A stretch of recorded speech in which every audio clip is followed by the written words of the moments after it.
श्री गणेशाय नमः।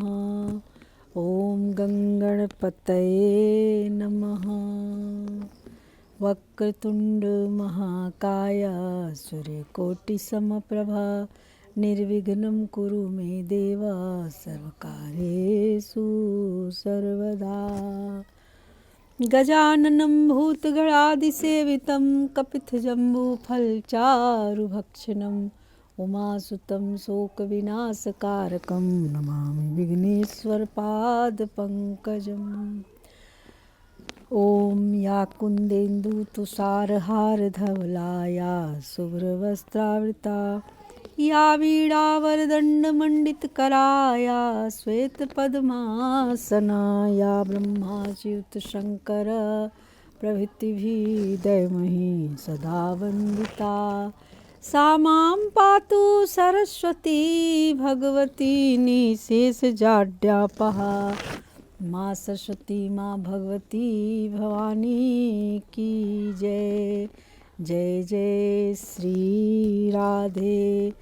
लोकाभिरामं रणरङ्गधीरं राजीवनेत्रं रघुवंशनाथं कारुण्यरूपं करुणाकरं तं श्रीरामचन्द्रं शरणं प्रपद्ये। नीलाम्बोजश्यामलकोमलाङ्गं सीतासमारोपितवामभागं पाणौ महासायकचारुचापं नमामि रामं रघुवंशनाथम्। मनोजवं मारुततुल्यवेगं जितेन्द्रियं बुद्धिमतां वरिष्ठं वातात्मजं वानरयुद्धमुख्यं श्रीरामदूतं शरणं प्रपद्ये। बोलिए सियावर रामचंद्र भगवान की जय। श्री बालकृष्ण लाल की जय। श्री सद्गुरुदेव की जय। ओम नमः पार्वती पतये हर हर महादेव हर। श्री राम जय जय राम जय सिया राम जय जय हनुमान।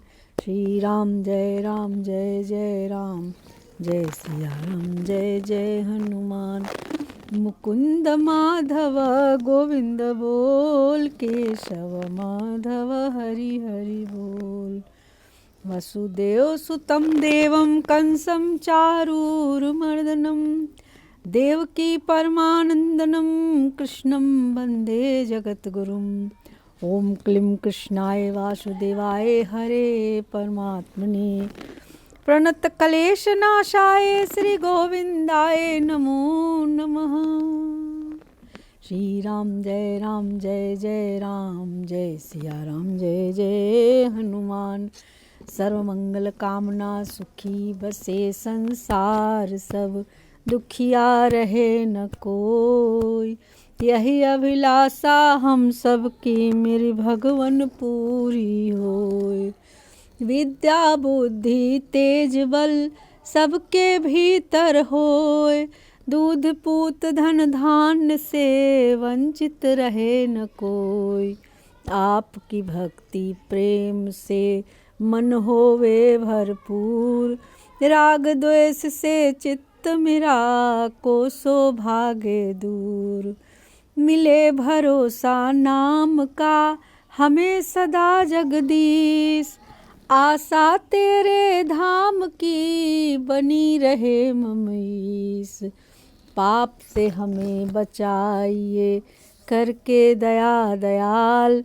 अपना भक्त बना करके सबको करो निहाल। दिल में दया उदारता मन में प्रेम अपार। हृदय में धैर्य वीरता सबको दो करतार। नारायण तुम आप हो पाप विमोचनहार। क्षमा करो अपराध सब कर दो भव से पार। कर दो भव से पार। हाथ जोड़ विनती करूं सुनियो कृपा निधान। साधु संगत सुख दीजिए दया धर्म का दान दीजिए। दया धर्म का दान दीजिए, दया नम्रता दान दीजिए, दया धर्म का दान दीजिए, दया धर्म का दान।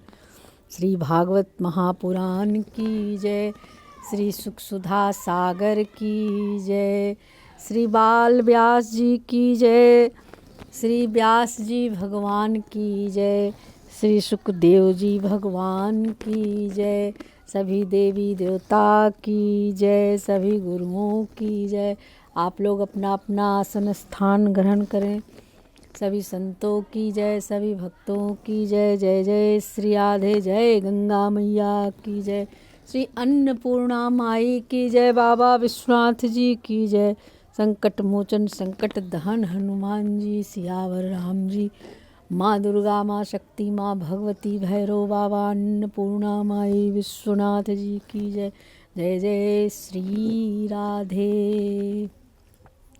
कर्पूरगौरं करुणावतारं संसारसारं भुजगेन्द्रहारं सदा वसन्तं हृदयारविन्दे भवं भवानीं सहितं नमामि, भवं भवानीं सहितं नमामि। जय जय श्री राधे कृष्ण।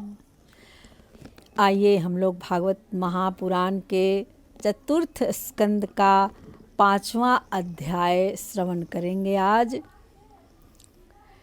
5वां अध्याय में वीरभद्र कृत यज्ञ, दक्ष के यज्ञ का विध्वंस का और दक्ष के वध का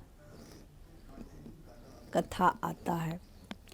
श्री मैत्रेय जी कहते हैं कि महादेव जी ने जब देवर्षि नारद के मुख से सुना कि अपने पिता दक्ष से अपमानित होने के कारण देवी सती ने प्राण त्याग दिए हैं और उसकी यज्ञ वेदी से प्रकट हुए रिभुओं ने उनके पार्षदों की सेना को मारकर भगा दिया है, तब उन्हें बड़ा ही क्रोध हुआ।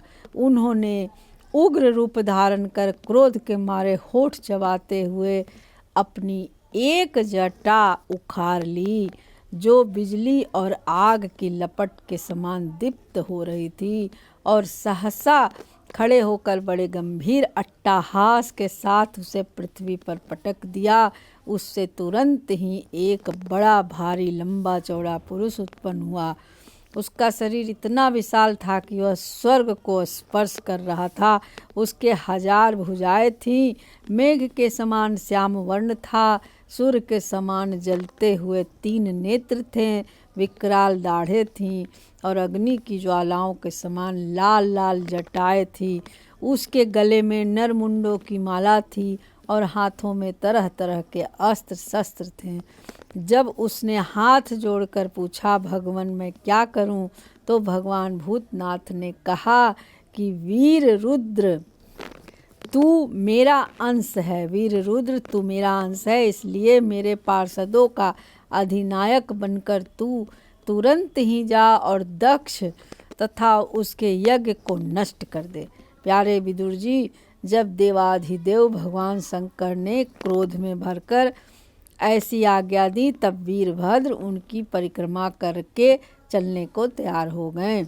उस समय उन्हें ऐसा मालूम होने लगा कि मेरे वेग का सामना करने वाला संसार में कोई नहीं है और मैं बड़े से बड़े वीर का भी वेग सहन कर सकता हूँ। वे भयंकर सिंहनाद करते हुए एक अति कराल त्रिशूल हाथ में लेकर दक्ष के यज्ञ मंडप की ओर दौड़े। उनका त्रिशूल संसार संहारक, मृत्यु का भी संहार करने में समर्थ था। भगवान रुद्र के और भी बहुत से सेवक गर्जना करते हुए उनके पीछे हो लिए। उस समय वीरभद्र के पैरों के नुपुर आदि आभूषण झंझन झंझन बजने लगे, बजते जाते थे और वो वहाँ से चल पड़े। और इधर यज्ञशाला में बैठे हुए ऋत्विज यजमान सदस्य तथा अन्य ब्राह्मण और ब्राह्मणियों ने जब उत्तर दिशा की ओर धूल उड़ती हुई देखी, तब वे सोचने लगे कि अरे यह अंधेरा सा कैसे होता आ रहा, यह धूल कहाँ से छा गई है। इस समय न तो आंधी ही चल रहा है और न ही कहीं लुटेरे ही सुने जाते हैं, क्योंकि अपराधियों को कठोर दंड देने वाला राजा प्राचीन बरही अभी जीवित है। अभी गौओं की आने का समय भी नहीं हुआ है। फिर यह धूल कहाँ से आई? क्या इस समय संसार का प्रलय तो नहीं होने वाला है? तब दक्ष पत्नी प्रसूति एवं अन्य स्त्रियों ने व्याकुल होकर कहा। प्रजापति दक्ष ने अपनी सारी कन्याओं के सामने बेचारी निरपराध सती का तिरस्कार किया था। मालूम होता है कि यह उसी पाप का फल है, अथवा हो न हो यह संहार मूर्ति भगवान रुद्र के अनादर का ही परिणाम है। प्रलय काल उपस्थित होने पर जिस समय वे अपने जटाजूट को बिखेर कर तथा शस्त्रों से सुसज्जित अपने शस्त्रों से सुसज्जित भुजाओं को ध्वजाओं के समान फैलाकर तांडव नृत्य करते हैं, उस समय उनके त्रिशूल के फलों से दिग्गज बिंध जाते हैं तथा उनके मेघ गर्जन के समान भयंकर अट्टहास दिशाएं विदीर्ण हो जाती है। उस समय उनके त्रिशूल के फलों से दिग्गज बिंध जाते हैं तथा उनके मेघ गर्जन के समान भयंकर अट्टहास से दिशाएं विदीर्ण हो जाती है। उस समय उनका तेज असह होता है। वे अपनी भौहें टेढ़ी करने के कारण बड़े दुर्धर्ष जान पड़ते हैं और उनकी विकराल दाढ़ों से तारागण अस्त व्यस्त हो जाते हैं।